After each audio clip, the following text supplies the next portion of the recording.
Бүгінгі өрнегін қайталатын сөздердің тізімі осылай болады: бейіт, қарағай, қажырлы еңбек, қажырлы, қажыр, үдеріс, үрдіс, сөз бөлу, таныту, сыр, құрау, үн, жын, пері, жетім, теке, үйір, көп жету. Сөздердің тізімін орыс тілінің нұсқасында оқимын. Кладбище, сосна, тяжелая работа,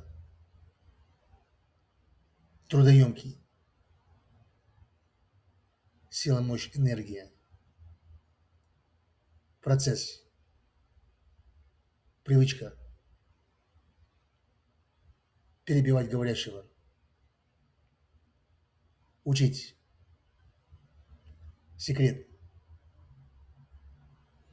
сохнуть, истощаться, голос, звук, джин, фея, сирота, козел, стая, косяк, догонять. Сөздердің тізімін қолданып, шығармамды жазамын. Күтіп тұрыңыз.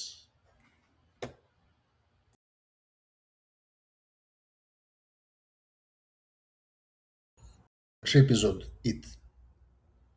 Бірнеше жыл бұрын бір адам қайтыс болды. Оның отбасы жоқ, туысқандары аз адам еді. Соғыс аяқталғаннан кейін ол жалғыз пәтерінде тұрды. Оның досы тек қана ит болды.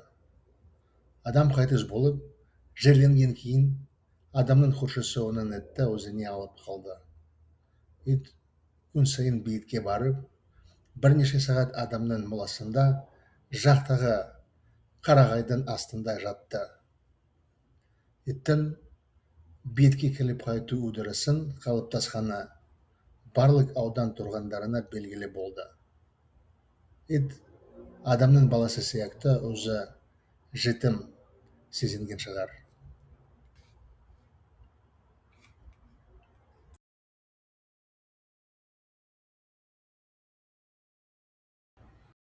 Первый эпизод. Собака. Несколько лет тому назад умер один человек. У него не было семьи, родственников было мало. После окончания войны он жил один в своей квартире. Единственным его другом была собака. После того, как человек умер и его похоронили, сосед забрал собаку к себе. Собака каждый день приходила на могилу и по несколько часов лежала под сосной, которая росла рядом с могилой. О том, что у собаки сформировалась привычка приходить на могилу, знали все жители района. Наверное, собака чувствовала себя сиротой, как ребенок этого человека.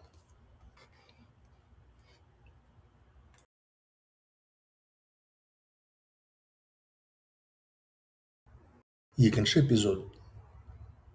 Теке жын пірі туралы ертегі. Ертеде бір алыс шалғайда таудағы ауыл болыпты. Ауыл тұрғындары жылқы мен қой бағумен айналысатын. Ауылдағы қойдың отарына бір-ақ теке қойып қосылды. Айтпақшы, білесіңдер ме балалар, жануарлар өз тілінде бір-бірімен сөйлесе алады. Бір күні теке: мен теке, болғанымнан шаршап кеттім. Жылқы өріне көшкім келеді, деп айтты. Қойлар оны күліп мазақтайды. Тіпті қойлардың біреулері текенің артынан көп жетіп, көтінің тебіпті. Жылап, теке құдайға көмек берсін деп жалбарынды. Сосын бір түні қашар мұржасынан түтін көрініп шықты. Текенің алдында түтін жынға айналды. Сәлем, теке. Маған бір таныс пері саған көмек беру керектігі туралы айтты. Бұл дұрыс па? Иә, жаным. Мені нашар жағдайымнан құтқаршы. Мен тез жүгіретін айғыр болғым келеді. Өтінемін, көмектес. Жарайды. Бұл қажырлы еңбек қой. Менің қажырым жеткілікті емес. Бірақ перінен көмек сұрап көремін. Мен сені айғырға айналдырамын. Бірақ сен айғыр болғанда бәйгеден бірінші жүлдені аласың. Бұл менің көшімнің көрсеткіші басқа жындарға арналған болады. Кенеттен біреу оның сөзін бөліп кетті. Ай, жаным, сен байғұс текені не танытып атырсың? Деді ешқайдан пайда болатын пері. Сәлем, пері, айналайын. Өрету үдерісін үзбе, өтінемін.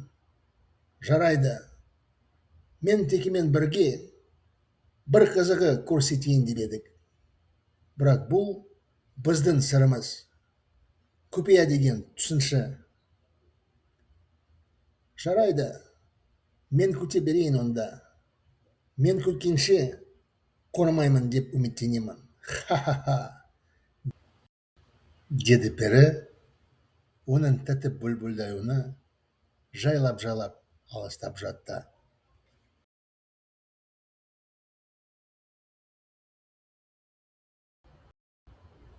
Эпизод 2. Сказка о козле, Джинни и Перри.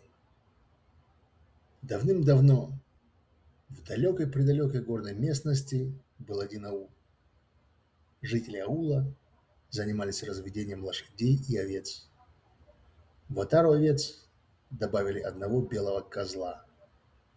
Кстати, знаете ли вы, дети, животные умеют разговаривать друг с другом на своем языке. Однажды козел сказал: «Я устал быть козлом, хочу перейти в табун лошадей». А бараны смеются над ним и дразнят его. Даже некоторые из них догоняли козла и бодали его взад. Заплакав, козел взмолился Богу, чтобы тот помог ему. И вот однажды ночью из трубы кошары появился дым. Перед козлом дым превратился в джина. «Привет, козел! Мне одна знакомая Перри сказала, что тебе нужна помощь. Это правда?» «Да, Джин. Спаси меня из моего ужасного положения. Я хочу стать быстро бегающим конем. Умоляю, помоги!» «Хорошо. Это трудоемкая работа. Моей силы недостаточно. Но я попрошу помощи у Перри. Я превращу тебя в коня. Но когда станешь конем, ты возьмешь первый приз на скачках. Это будет показателем моей силы для других джиннов». Вдруг кто-то прервал его речь. «Эй, джин мой, ты что, чему-то учишь бедного козла?» — сказала Перри, появившаяся неизвестно откуда.